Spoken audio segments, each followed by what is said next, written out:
Hi, this is Joe Iconis, and you're watching Broadway World UK. Greetings and salutations to all the losers, geeks, and whatevers out there. Today I'm at the Shaftesbury Theatre for a special influencer night for the West End premiere of new musical Be More Chill. But I also had the opportunity to catch up with the show's Tony-nominated composer and lyricist. So without any further ado, here's Joe Iconis. Hi, Joe. Hey, Tom. How are you doing? I'm doing well. I'm doing great. I'm very excited about the goings-on. Be more chill these days. Well, thank you so much for joining me today. Obviously, we're talking about the West End premiere of your musical Be More Chill. And of course, the show had such a remarkable journey, in the States, from starting off in New Jersey, then to off-Broadway, all the way to the bright lights of Broadway through massive fan support. But it's also had quite an interesting journey over here as well. It began its life at the Other Palace in February 2020. And then, like so many shows, it became a victim of the COVID-19 pandemic. But fast forward, and here we are, and the show has got its own upgrade, a West End upgrade, and is now playing the Shaftesbury Theatre, marking your West End debut. So how does it feel having your work now, not going back to the off West End stage, but playing to a West End audience at the Shaftesbury Theatre? It's beyond thrilling for me. I'm someone who, I was a theater kid. Like I didn't come to musical theater, from another world. I wasn't someone who was, in rock bands and then thought, oh, it might be cool if I had a musical. I knew I wanted to write musicals from the time I was 7 years old, and so Broadway and the West End were always my two sort of, magic goals. Like those were always the things that I would, dream about. I would dream about having a show, play Broadway with the marquee at the theater, and then about how like the marquee would change on the West End, because the theaters, like the front of the theaters were so different. And so for me to have a show play the West End is just so I can't even put it into words. It's truly a dream come true. But just playing the Other Palace, that was also a dream come true. I all I want is for my work to be seen by the largest number of people possible. And so to me it was just as exciting to be at the Other Palace, which is such a small, intimate, cool space, and it is to be at the Shaftesbury, which is enormous and this like classic West End theater that comes with so much history and legacy. But yeah, it's all just beyond exciting. It's incredible. Can't believe it. And in terms of the show itself, it could perhaps be described as what happens when Little Shop of Horrors meets Nintendo, and Be More Chill is its kind of love child. Would you say that's kind of a fair description, or how would you describe the show? Oh, I think so. Yeah, that feels fair. I mean, it definitely is. It definitely owes a lot to Little Shop. Little Shop is the first musical I ever saw, and so I just feel like I have Little Shop in my bones as a writer, and it comes out sometimes. Sometimes more than others, and I think it definitely came out in the writing of Be More Chill. But yeah, I mean, any sort of teen, high school, teen coming of age comedy mixed with unexpected and intense sci-fi elements. I always feel like I used to in New York I would talk about this all the time, but the people sort of surrounding the show felt like it wasn't a good comparison to make. But I always think of it as like it feels like if like an after school special had a baby with like a Black Mirror episode. It feels like it's like a very sort of like heartwarming episode of Black Mirror, I think. Fantastic. And of course, yeah. One of the highlights of its Broadway journey was, of course, your Tony nomination for Best Original Score. Is it life-changing as an artist, like to be known then as Tony Award nominee Joe Iconis, or not so much? Oh, I don't know. It's not, no, actually, is the answer. It's not life-changing. It's very nice when anyone likes the stuff that you do. It's a nice a nice pat on the back. And in the case of, Be More Chill and Tony Awards and things like that, at the time, the only thing I was concerned about was trying to rack up nominations in a way that could potentially help our show live longer. Like that's the element of all of this stuff that it's very true. It's sometimes having things where you're able to perform on a Tony telecast, it can really bump up ticket sales and it can help a show's life. And so that's sort of where my brain was at the time. But it's really nice, and it's like, I guess it's helpful for other people because now it says Tony nominee Joe Iconis before my name. I'm definitely the same me. The writing, the writing is the same. The trajectory of my writing and my creative development will remain the same. It will keep moving forward.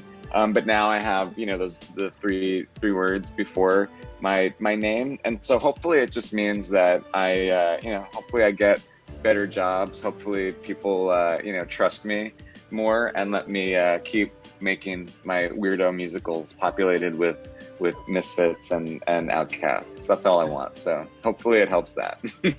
But it's nice to see the 2 feet still firmly on the ground. That's good to see.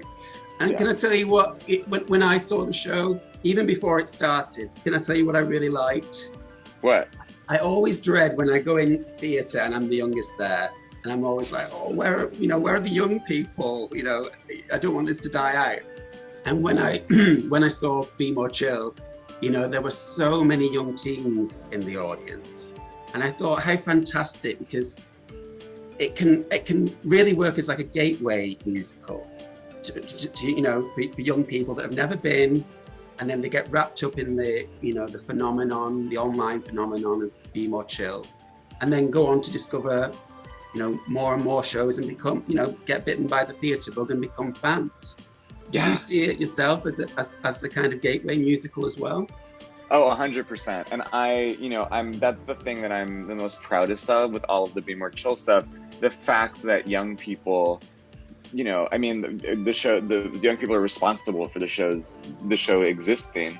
But the fact that young people have embraced the show so passionately, and that the show attracts a younger crowd to the theater. As I said, I'm someone who grew up loving musical theater passionately, and I'm a writer who, even though I feel like a lot of my work, it can be described as like very contemporary or edgy or whatever.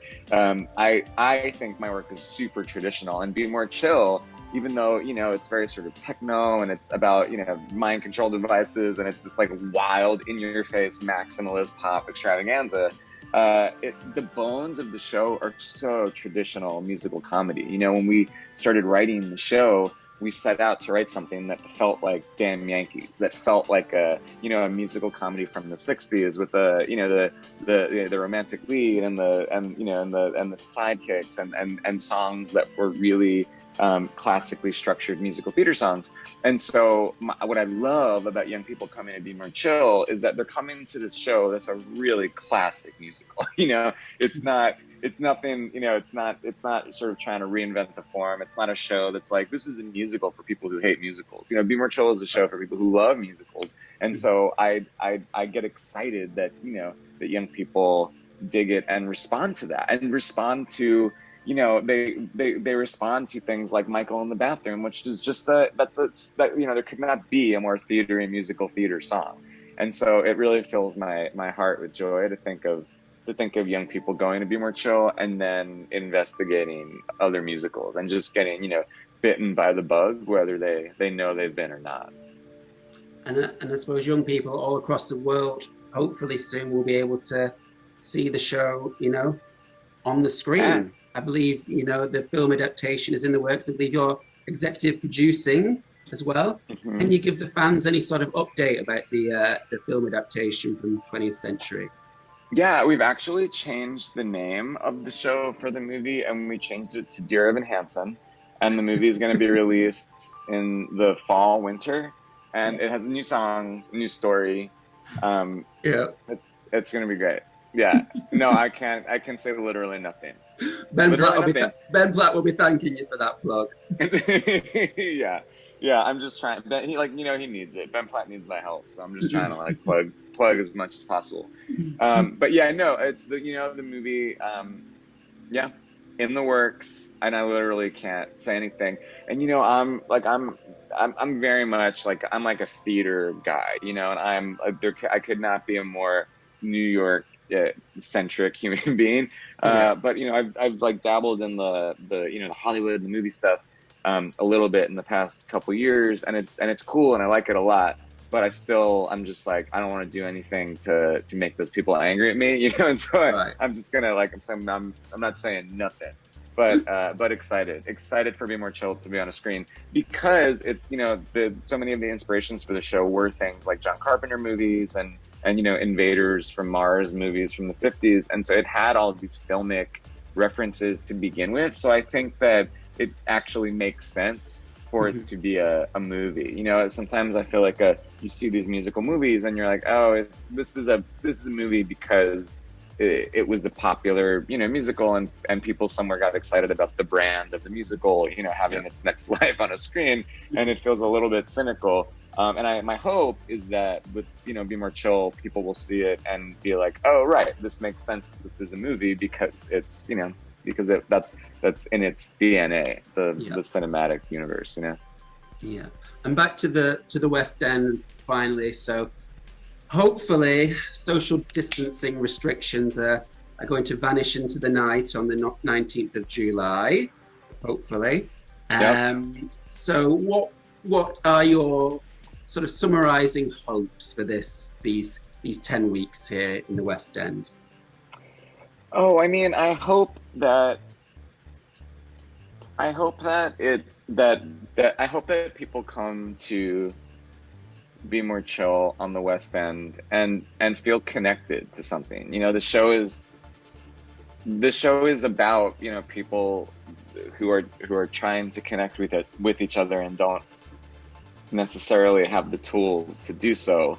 That's what it was about before anything happened in the world, and now I just feel like it's this idea of actually connecting with other human beings, and sometimes in a literal way, is something that feels so much on everyone's mind. And so I'm just so happy that this musical that I helped create is playing in a theater that will allow people to come and have a communal experience again. I think it would have been so thrilling in any time, but the fact that we're one of the first shows back, and the fact that the messages of the show are the messages of the show, and the fact that the show ends with all of the characters and that the whole cast who look like actual human beings who walk the earth, who don't look like musical theater robots. It ends with them having a dance party and sort of celebrating their misfitness. It just makes me so happy that this could potentially be so many people's first shows back. And I hope that like the joy of the show and the celebratory vibe of the show, communicates and travels, into the house and infects the audience. And that's it. And I'm just so thrilled that Be More Chill is on a stage and is alive, Fantastic. Yeah. Thank you so much for joining me today, Joe. And I wish you the best with the rest of its run here and for all your future West End transfers. We'll look forward to them. First of many. I just have to say, because it's so weird. So right now I'm in New Jersey. I'm in Red Bank, New Jersey, at the theater, Two River Theater, where Be More Chill started. Yeah. And because my wife and I and a bunch of friends, including like George Salazar and Eric Lim, like people who are in Be More Chill, we did like 2 weeks of outdoor concerts at this theater. And so like we're leaving in an hour, but right now, like I'm literally in the theater housing, like where they put us up, that I'd stayed in when I wrote and worked on Be More Chill. And so I'm sitting like at a desk where I wrote like stuff for Be More Chill in 2015, and now I'm doing an interview at the West End. Yeah, you're in like an episode of Doctor Who. Truly, and it's for real. It's the weirdest thing, and it's the ultimate, like, if you would have told me in 2015, sitting literally where I'm sitting right now, that I would, one day not be like writing lyrics for the script song at this desk, but doing an interview about the West End premiere of Be More Chill after a global pandemic. I don't know what I would have done. I probably just would have collapsed. And so just needed to share that. Yeah, fantastic. Well, thanks again so much, Joe. And wish you all the best. Thank you so much. Be More Chill is currently running through to the 5th of September here at the Shaftesbury. So why not listen to the voices in your head and book yourselves in for countless megabytes of fun-filled musical theatre. See you next time, folks, on Broadway World, UK.